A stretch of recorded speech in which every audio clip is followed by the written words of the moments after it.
I have to ask you, have you seen on our highways and byways those signs that say, putting Oregon back to work? Those signs are offensive to me. The government doesn't put people back to work. It's your taxpayer money that puts people back to work. People create jobs. Don't thank the government, thank yourselves.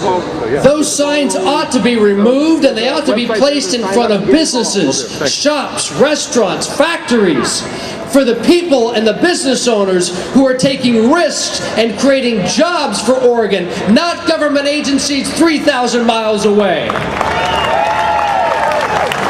Joe Biden, our beloved Vice President, last year said it's patriotic to pay taxes. Mr. Vice President, I tend to differ with you. It's patriotic to be like our pioneer forefathers who sacrificed, who took risk, who worked hard by building something that gives people their unalienable right to pursue happiness. You, the small business and the workers of Oregon, you are the ones we should thank, not the government that's taking your money and stealing all the credit. I want to be your representative, ladies and gentlemen, because I know how to do more with less. I know how to be prudent, how to save. But when government runs into hard times, what do? They tax.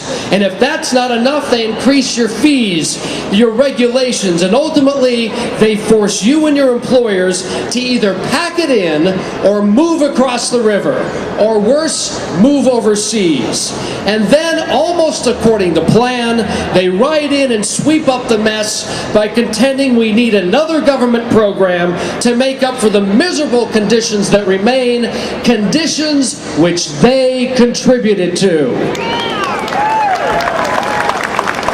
Mr. Wu supports programs that compete with industry to, quote, keep them honest.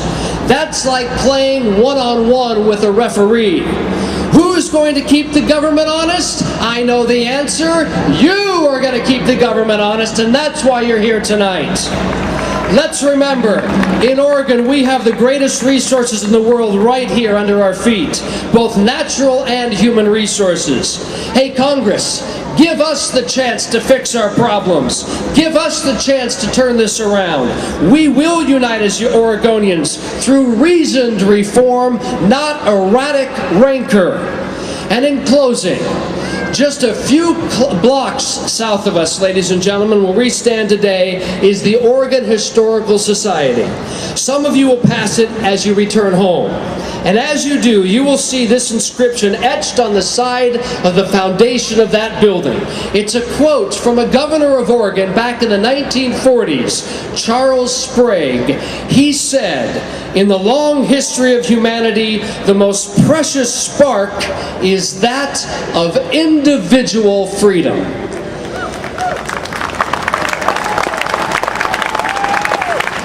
You see, our Oregon pioneers valued and fought for freedom, and so will we. It is our time. We who possess in this park this night varied histories, backgrounds, even party affiliations. It is our charge to pioneer a restoration for our cities and Oregon and ultimately our own greatness. I ask you to join Cornilles for Congress and work with me in this, our great cause. Thank you. Let's do this.